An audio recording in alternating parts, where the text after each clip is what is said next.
Hi everybody, Ray McClure here. Today is Wednesday, May the 23rd, and this is my second video in the last couple of weeks to really to say hello and promote a few things that I know will be of interest to every one of you.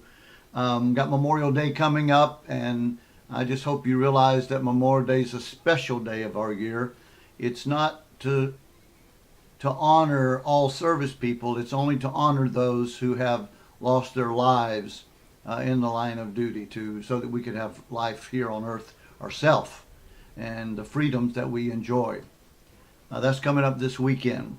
Just finished the 5-star basketball referee course this past weekend over at St. Pius High School, and I'm telling you, we had an awesome turnout, an awesome class, and the unique thing about this one was, for the first time in 19 years, we invited the coaches to come, and they could come free because they really need to learn the rules, because we all know, not only do fans, but the coaches have proven they really don't know the rules as well as they should. I told these coaches that I'm a real believer that if they were rules experts, it would probably add about 9 to 12 points to their game, total score at the end of the game. Because the rules are designed for fair play. It's designed to help coaches coach by the rules, and the players to play by the rules, and the officials to officiate by the rules. And if that's not done by either one of those, and somebody's losing out on some good benefits there. We also have the camp coming up down at Valdosta State on May the 31st. That's just a week away, basically, from tomorrow. And it's going to be a terrific camp there. Awesome classroom training of probably over 6 hours worth of classroom, and 2 days of on-court boys varsity games from some of the best teams in the Southeast. It's still not too late for you to sign up. If you want to do that, we'd love to have you there. You can send me an email, raytheref@gmail.com.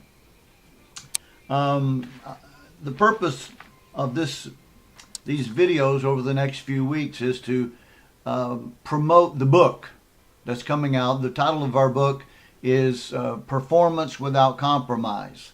You see, I'm a real believer that too many officials, I grew up with it, too many officials are being taught to look for substitutes for rules enforcement, care about somebody fouling out, care about somebody getting a violation.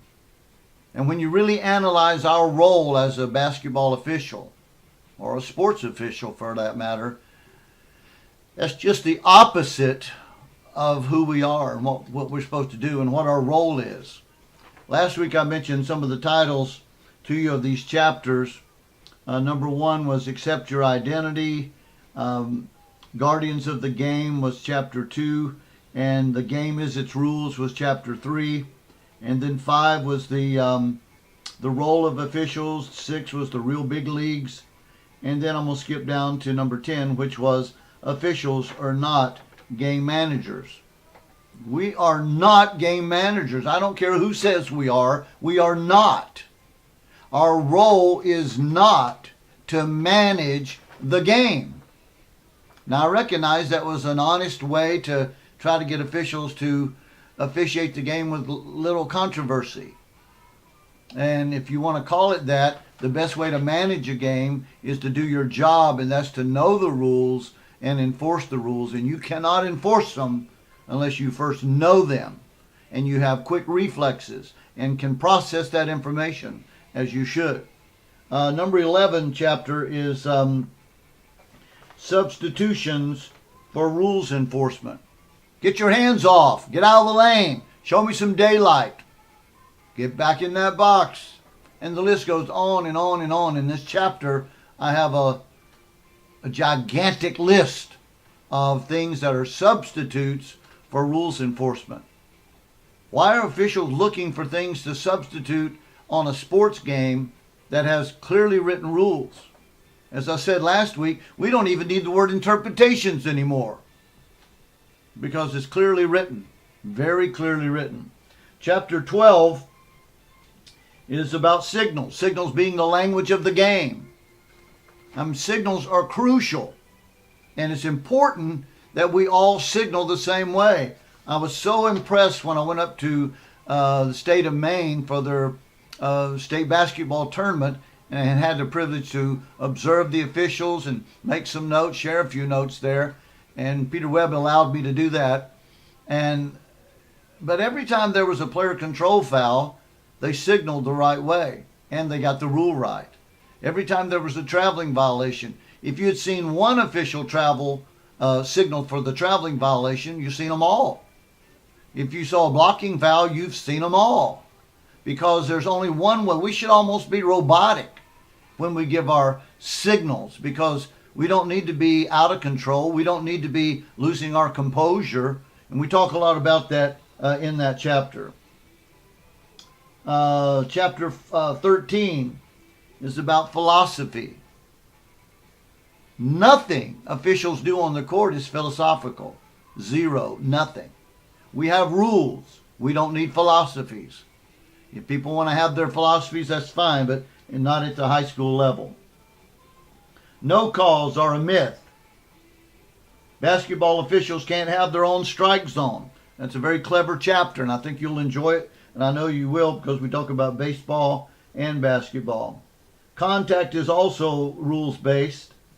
Stop talking and officiate. That's chapter 17. Chapter 18, enough with the selling already. I just want to scream it out at everybody. Chapter 19, always consider both teams. Everything we do matters to both teams. Every ruling we make, every whistle we make is affecting both teams. And we need to affect them properly and have rule support for that. And then chapter 20, every game has an ending. This was part of a presentation that I made for IBO in the fall meeting a few years ago. And the rest of these chapters, let's see, we got a total of 30 chapters, 31, 32 chapters. And next week we'll cover number 21 through 30, or actually probably go all the way through the end of the book. 59,000 words of real, serious textbook training. Nothing in this book, nothing is in there that I cannot take you to the rules book, to the manual, and to the case book and tell you this is the right way. This is the way officiating ought to be. None of this garbage that we've been taught, none of this stuff that's controlling the game, looking for substitutes for rules enforcement. We don't need any of that. We have rules. You should be a rules expert by your 5th year. Doesn't mean you know it all, but you should be a rules expert. You really should. Do people call you and ask you questions about the rules? Are you required to know the rules in your state? Wait till you read chapter 4. It's designed to go to state associations around the country. Anyway, glad you're tuned in. Spread this video out to some folks, and let's spread the word about the book. I initially started writing this book, and it's at the publisher now.